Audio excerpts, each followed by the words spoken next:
Alors, c'est l'une des plus grosses semaines de publication de résultats de l'année et on assiste, c'est vrai, à une espèce de décalage, de hiatus entre les discours des états-majors, plutôt positifs pour les boîtes cotées et l'évolution des cours boursiers, même si aujourd'hui il y a un rebond. Bonjour Thibaut.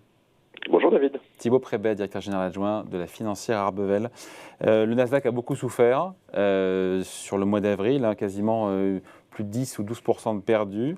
Pire performance mensuelle depuis 2008, même si ça s'est repris hier. Beaucoup de stars de la cote avec des résultats. On a eu Meta cette nuit, c'était plutôt bon. On a eu des déceptions autour de Google, Netflix, Texas Instruments. Au global, c'est plutôt bon ou pas cette publication de résultats de part et d'autre de l'Atlantique? Alors, ces publications de résultats sont pour l'instant assez bonnes aux États-Unis de manière globale, avec les doutes qu'il y a pu y avoir au premier trimestre lors des publications de février sur Netflix et Meta comme on va dire un petit canard. Et c'est particulièrement bon en Europe, où la plupart des publications qui sortent jour après jour sont vraiment très bonnes, avec des bonnes surprises sur les chiffres d'affaires, sur les marges et un discours qui reste confiant des entreprises, même si face à une faible visibilité qui devient la norme, elle reste assez prudente. Pour l'instant, un bilan très satisfaisant. Donc des bons résultats et pour autant les bourses baissent, même si on a un rebond aujourd'hui qui est assez puissant. C'est quoi, encore une fois, ce décalage? Comment on l'explique? Et déjà, encore une fois, sur le discours des dirigeants qui sont plutôt optimistes, qui donnent le sentiment, vous le disiez, capables de passer les prix pour l'instant, des coûts dans leur prix, des marges qui tiennent la route. Comment on explique ce décalage? Alors, il y a plusieurs sujets qu'il faut évoquer, certains qui sont spécifiques aux États-Unis, d'autres qui sont plus généraux. La première, c'est qu'effectivement, on vit une période où l'incertitude est devenue la norme. Et quelque part, les marchés sont plus confortables avec des sociétés comme Orange, par exemple, qui ont peu ou pas de croissance, mais qui sont très récurrentes, contre des sociétés qui affichent parfois des croissances à 15 ou 20%, comme par exemple l'ensemble des sociétés du secteur des semi-conducteurs, vous l'avez, je crois, évoqué récemment sur STM, où le marché a plus de mal à se projeter avec ses croissances, quitte à créer des valorisations qui peuvent parfois finir par devenir assez scélérates. Donc probablement une part d'inquiétude face aux perspectives dans un contexte incertain, mais qui est probablement déjà allé trop loin. Deuxième point, aux États-Unis, mais c'est de plus en plus vrai en Europe, la rémunération de l'actionnaire se fait de moins en moins par des dividendes et de plus en plus par des programmes de rachat d'actions. L'entreprise rachète ses propres actions, ça fait que chaque autre actionnaire a une part plus importante du capital et donc est mieux rémunéré. Or, il se trouve qu'avant les phases de publication, les entreprises n'ont pas le droit de racheter d'actions et mettent ce programme en pause. Et donc, sur certaines des plus grosses valeurs américaines, les plus gros acheteurs du marché, que sont l'entreprise elle-même, n'interviennent pas avant les périodes de résultats. Ainsi, c'est probablement pas un hasard si les mois de janvier et d'avril, qui correspondent à ces périodes où il n'y a pas de rachat d'actions, ont été les pires pour les marchés américains. Et puis, troisième point, des effets de mode, une recherche des valeurs value, des valeurs chères, soi-disant, qui sont de moins en moins, qui commencent à être décotées. Et est-ce qu'on est allé au bout de ce mouvement? C'est difficile à dire, mais on constate quand même une dévalorisation des sociétés de croissance et qui sont quand même maintenant assez significatives.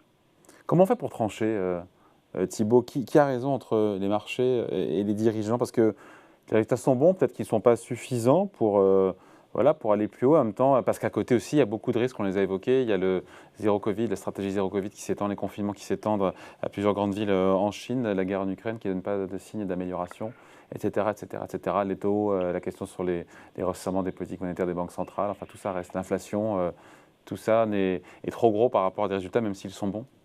Écoutez, je crois qu'il faut simplement, David, faire son travail. C'est-à-dire qu'à un moment donné, on a des chiffres qui sortent, on a des valorisations d'entreprise et il faut faire les maths et voir ce que ça donne. C'est vrai que l'année dernière, certaines valeurs avaient beaucoup monté. Plusieurs sociétés, entre autres du secteur des semi-conducteurs, avaient doublé. Depuis 6 mois, c'est un peu la Bérésina, avec des secteurs qui publient très bien. Donc cette dichotomie entre les publications et le marché. Mais quand les sociétés parfois sont en croissance de 20% et que leurs cours de bourse ont baissé de 20, 30, 40%, quelque part on a le sentiment que ces hausses de taux. On était avec le patron d'ST Micro juste avant, c'est le cas. On a des résultats, des chiffres d'affaires en hausse de 18%, une action qui en perd 18% depuis le début de l'année. Exactement. Et dans ce cadre-là, c'est vrai que quand on fait les maths, on arrive à des actions comme le cas de ST Microélectronique qui se paye 12 fois les résultats. Alors on peut se dire que c'est vrai que quand on était à des multiples plutôt de l'ordre de 20 fois, on pouvait se dire que par rapport à des sociétés sans croissance qui se payaient 10 fois, c'était un peu cher. Mais c'est pas aberrant parce que, encore une fois, avec des PR de 20, tout le monde se battait pour acheter et maintenant ça vaut 12 et il n'y a plus personne. Oui, c'est cette période de mode. On peut citer l'autre exemple de la société allemande HelloFresh qui a publié hier, qui est une société qui publie avec une croissance de 26%, qui est très dynamique, qui vaut quasiment la moitié de son cours de bourse il y a 6 mois et qui atteint des multiples qui sont très bas alors qu'elle vient d'enchaîner des années avec des croissances. C'est quoi, pardon, HelloFresh? L'activité, c'est quoi? HelloFresh, c'est des gens qui vous livrent vos courses avec des recettes de cuisine pour les faire chez vous.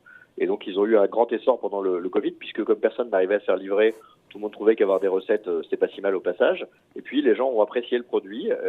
Ça a grossi, hein, des croissances qui ont été à près de 100% en 2020, mais encore à près de 60% l'année dernière. Et typiquement, c'est une valeur qui a baissé très fortement. Alors, hier, elle a publié, il y a un rebond qui est massif, mais qui, comme sur beaucoup de valeurs, hein, comme Solitech, n'efface qu'une très faible partie des baisses récentes. Et on peut penser que probablement que le marché a été inquiet, mais que l'effet hausse de taux paraît quand même un peu limité pour expliquer tous ces mouvements. Et donc je crois que si on veut avoir une vision de long terme pour gagner de l'argent, il faut se poser pour chaque société, voir si on est confortable avec les hypothèses et les cours que ça implique. Et aujourd'hui, c'est vrai que sur de plus en plus de valeurs, on peut l'être. C'est évidemment le cas sur les sociétés que vous évoquez comme ST Microelectronics, mais le nombre d'opportunités commence à être maintenant relativement massif, tout en sachant encore une fois que beaucoup d'acteurs attendent que les sujets soient réglés avant de revenir. Toute la Quand vous dites difficulté les étant sujets, c'est parfois sur la question sur les taux, la question encore une fois sur la l'Ukraine, Chine. bien sûr. Mais le problème étant que quand ces sujets sont réglés, c'est parfois trop tard pour revenir. Donc c'est là un peu Il faut oser être un petit peu tout le contrariant, drame. c'est ça? Ouais, c'est ça, et à condition d'après Financière Arbevel, de rester sur une logique de société de long terme. C'est-à-dire qu'être un peu contrariant sur des sociétés que vous voulez avoir pour les 10 prochaines années, c'est probablement assez sain, même quand le marché n'en veut En pas. opportunité, vous mettez quoi d'ailleurs, là, de Thibaut, au-delà Moi, de je ST pense que Micro, qui est la publication du jour?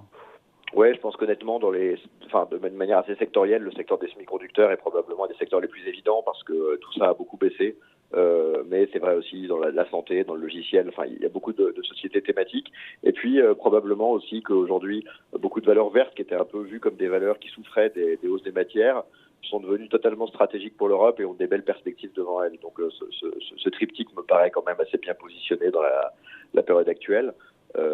Et effectivement, par contre, il va falloir que le marché change un peu de mode. Peut-être aussi peut-on penser que dans une phase où les taux ont monté jour après jour, tout le monde attend que ça soit stabilisé avant de pouvoir revenir sur ces titres.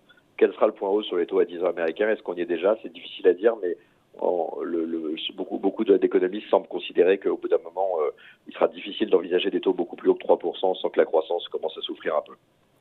Voilà, il y aura un mécanisme stabilisateur indirectement. Exactement, Du il faut fait de l'espérer. l'impact de ces taux longs qui impacteront négativement l'économie, notamment américaine. Merci beaucoup, analyse signée Thibaut Prébet, donc Merci à vous. directeur général adjoint de la Financière Arbevel. Merci Thibaut, salut.